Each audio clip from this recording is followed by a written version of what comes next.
안녕하세요. ITQ 마스터 전원사랑입니다. 오늘 처음 오신 분들 제 블로그에서 표서식 6.xlsx 엑셀 프로그램을 만든 파일이죠. 다운로드 받아서 바탕화면에 저장해 주시고요. 계속해서 같이 오셨던 분들 저는 엑셀 2021 버전인데요. 엑셀 실행하시고 첫 화면 최근 항목 표서식 6 클릭하고 들어가시면 되겠습니다. 다른 방법 열기로 해보겠습니다. 열기 눌러주시고 찾아보기 눌러서 열기 창 열려지게 되면은 우리는 저장도 바탕화면, 다운로드도 바탕화면 있으니까 바탕화면 클릭해 보시면 표서식 6이 있습니다. 클릭하고 열기 눌러주시면 되겠습니다. 자, 지난 시간에 셀 서식을 이용해서 숫자 뒤에 단위의 대를 이렇게 붙이는 과정을 했습니다. 자, 이번 시간에는 표서식 마지막으로 H5에서 H12 H5에서 H12 영역이면은 바로 이 부분이죠. 여기에 대해서 판매량으로 이름 정의를 하시오 이렇게 되어 있습니다. 자, 이 부분의 이름이 판매량이 되는 거죠. 이렇게 이름을 붙이라는 것이 이름 정의입니다. 그러면 나중에 어디에 가서든지 판매량을 사용을 하게 되면은 항상 제1작업에 H5에서 H12 범위를 설정해 주게 됩니다. 그러니까 이름이 판매량이니까 판매량으로 수식을 세운다든지 하게 되면은 그 범위는 항상 H5에서 H12 범위가 됩니다.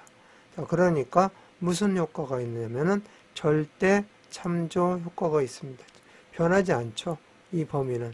그렇기 때문에 절대 참조 효과가 있는 것이 바로 이름 정의다. 이렇게 말씀을 드리고 활용하는 방법은 어디에서 할 거냐면은 여기 나중에 최대 판매 수량 할 때 5번에서 활용하는 방법을 설명을 드릴 겁니다.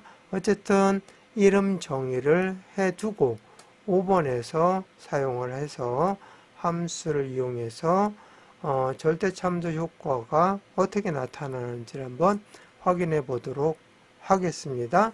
자, 이름을 정의하는 방법은 일단 블럭 설정하시고 두 가지 방법이 있습니다. 하나는 이름 상자에다가 정의하는 방법, 또 하나는 수식 탭에 보시면 이름 정의가 있는데 이렇게 메뉴를 사용하는 방법, 두 가지 방법이 있습니다.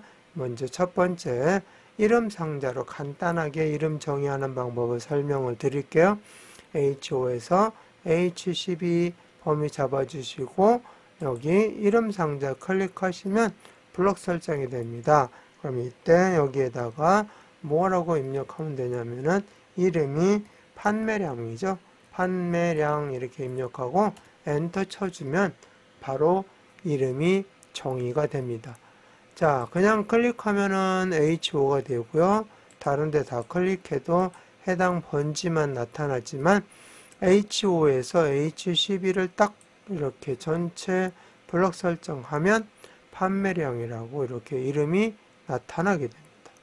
자, 그러면은 이제 이 이름을 가지고 수식으로 활용할 것이 바로 최대 판매량이라는 여기 5번 함수 내용이 되겠습니다. 나중에 사용하면서 다시 설명을 드리도록 하겠습니다.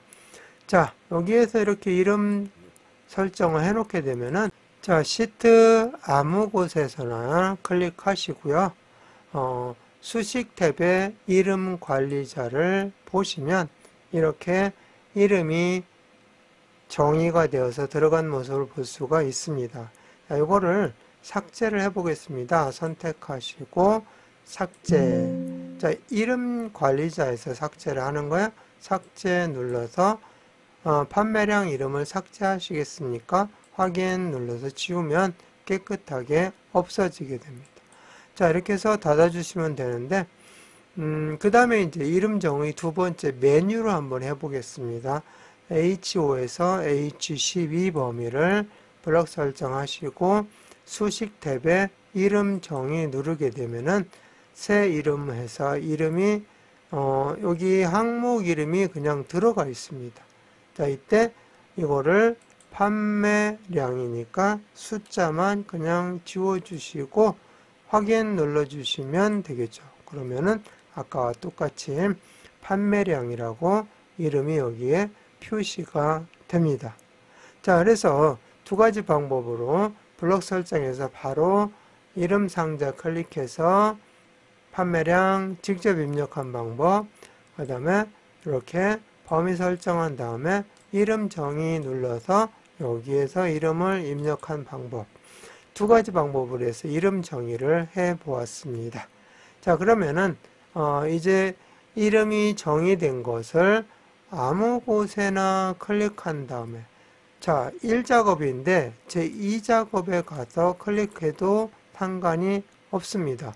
제 3작업에서 클릭해서 해도 상관이 없습니다.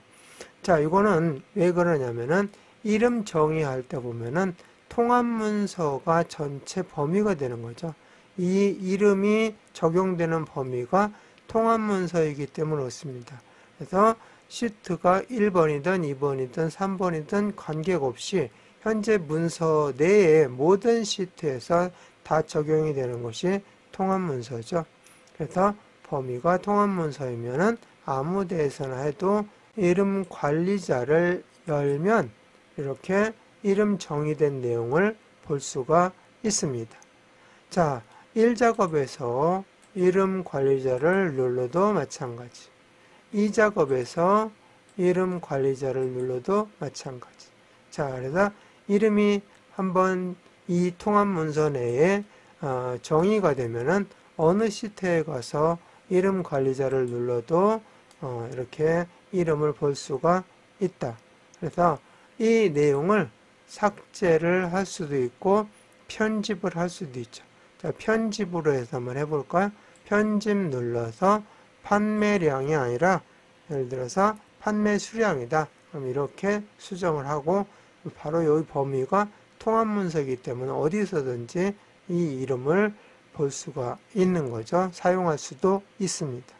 자, 이렇게 해서 바꿔주면 판매 수량으로 바뀌어지게 되죠. 그래서 닫아주면은 이 범위를 이렇게 잡아주면 판매 수량으로 바뀐 모습을 확인할 수가 있습니다. 자, 이제 원래대로 되돌려 놓고 마무리하도록 하겠습니다. 자, 이름 관리자 눌러서 판매 수량은 삭제를 해 보도록 하겠습니다. 삭제해서 확인 눌러서 지우고요. 다시 간단하게 이렇게 H5에서 H12 블록 설정하고 이름 상자에서 내용 넣고 마무리하도록 하겠습니다. 판매량에서 엔터 쳐주시면 이름 정의가 됩니다. 자, 그러면은 이제 파일 눌러주시고 다른 이름으로 저장 눌러서 찾아보기 눌러. 자, 우리는 바탕화면에 계속 작업을 해오고 있잖아요. 바탕화면 클릭하시고 표서식 6을 7로 고치고 저장 눌러줍니다. 제목 표시줄에 표서식 7이라고 나와 있으면 제대로 저장이 된 거니까 이번 시간 마치겠습니다.